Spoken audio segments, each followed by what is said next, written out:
Hi friends, welcome to Sindhu home and kitchen. என்னோடய வீடியோவை நீங்கள் ஃபஸ்ட் டைம் பார்க்குறீங்கன்னா மறக்காமல் என் சேனலை சப்ஸ்கிரைப் பண்ணுங்கள்.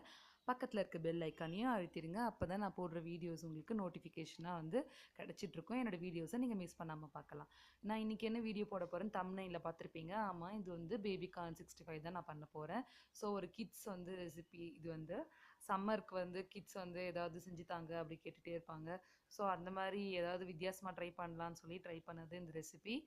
இது நிறைய யூடியூப்பில் கிடைக்கும். பட் நான் வந்து என்னோடய ஸ்டைல் நான் ட்ரை பண்ணியிருக்கேன். இது வந்து பார்த்துட்டு எப்படி இருக்குன்னு சொல்லுங்கள். நான் வந்து ஒரு பேக்கெட் பேபிகார்ன் எடுத்து அதை நானாக வந்து கட் பண்ணி எடுத்தது. ஃபஸ்ட்டு நடுவில் வந்து கட் பண்ணணும். பேபிகார்ன் எடுத்து நடுவில் கட் பண்ணிங்கன்னா உங்களுக்கு 2 கிடைக்கும். அதுக்கப்புறமா வந்து அதுவும் 2ஆக கட் பண்ணிட்டீங்கன்னா இந்த சைஸ்க்கு எடுத்திங்கன்னா கரெக்டாக இருக்கும். நான் வந்து சின்னதாகவே போடலாம் அப்படின்றதுக்காக எடுத்திருக்கேன். இப்போ பாருங்கள், இது ரொம்ப பெருசாக இருக்குது. இது நம்ம சென்டரில் கட் பண்ணோம்னா நம்மளுக்கு இன்னும் 2 கிடைக்கும். அங்கே கை வச்சுக்கிட்டு இருக்கிறது என்னோடய பையன் தான். அவனும் அன்றைக்கி எனக்கு வந்து நான் வந்து இது செஞ்சிட்ருக்கும்போது எனக்கு ஹெல்ப் பண்ணிக்கிட்டு இருந்தான். அவன் தான். அவனுக்கு இது ரொம்ப ஆசையாக இருந்தது எனக்கு ஹெல்ப் பண்ணணுன்னு. ஸோ அவனும் ஹெல்ப் பண்ணிக்கிட்டு இருந்தான். இதில் என்ன இருக்குதுன்னு நான் சொல்லிடுறேன். இந்த மசாலாவில் இதில் வந்து நீங்கள் என்ன நான் வந்து அன்றைக்கி 2 டேபிள் ஸ்பூன் அளவுக்கு மைதா, சேம் 2 டேபிள் ஸ்பூன் அளவுக்கு கார்ன்ஃப்ளவர் எடுத்திருந்தேன். அப்புறம் ஒரு துண்டு இஞ்சியை அரைச்சி போட்டிருந்தேன். இஞ்சி பூண்டு விழுது சேர்க்கக்கூடாது, வெறும் இஞ்சி மட்டும் போடணும். இது ஒரு நல்ல ஃப்ளேவர் கொடுத்துருந்தது.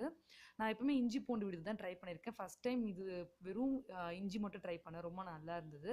கலருக்கு வந்து காஷ்மீரி ரெட் சில்லி, அப்புறமா ஒரு ஸ்பூன் அளவுக்கு ரெட் சில்லியும் ஆட் பண்ணியிருந்தேன்.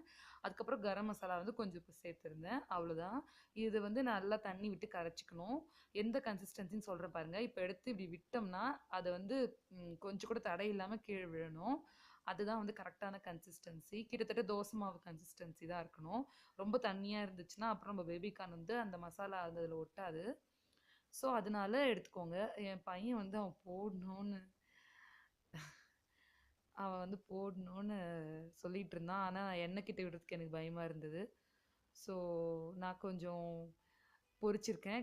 நான் எல்லாத்தையும் வந்து போட்டு பொரிக்க ஆரம்பிச்சிருந்தேன். நல்லா அந்த எண்ணெய் அதை வந்து அடங்கணும். அதுக்கப்புறமா நம்ம வந்து எடுத்துடலாம். நல்லா கிறிஸ்பியாக கிடச்சிது அன்றைக்கி. நீங்கள் எவ்வளோ மைதா மாவு எடுக்கிறீங்களோ அதுக்கு ஈக்குவலாக வந்து கார்ன்ஃப்ளவர் எடுக்கணும். அதுதான் வந்து கரெக்டான ரேஷியோ. பாருங்கள், நம்மளுடைய கிறிஸ்பியான ஒரு பேபிகார்ன் மஞ்சூரியன் ஈவினிங் டீ காஃபியோட செம்மையாக போகும். உங்களோட குழந்தைங்களுக்கு இருந்தாங்கன்னா அவங்களுக்கு வந்து இது ரொம்ப பிடிக்கும். ட்ரை பண்ணி பாருங்கள். ஃபிங்கர் ஃபுட் மாதிரி இருக்கும். ரொம்ப பிடிக்கும் உங்கள் குழந்தைங்களுக்கு. ஸோ ட்ரை பண்ணி பார்த்துட்டு எப்படி இருந்ததுன்னு கமெண்ட்டில் சொல்லுங்கள். நாளைக்கு ஒரு நல்ல வீடியோட உங்களை நான் வந்து மீட் பண்ணுறேன். அது வரைக்கும் பாய்.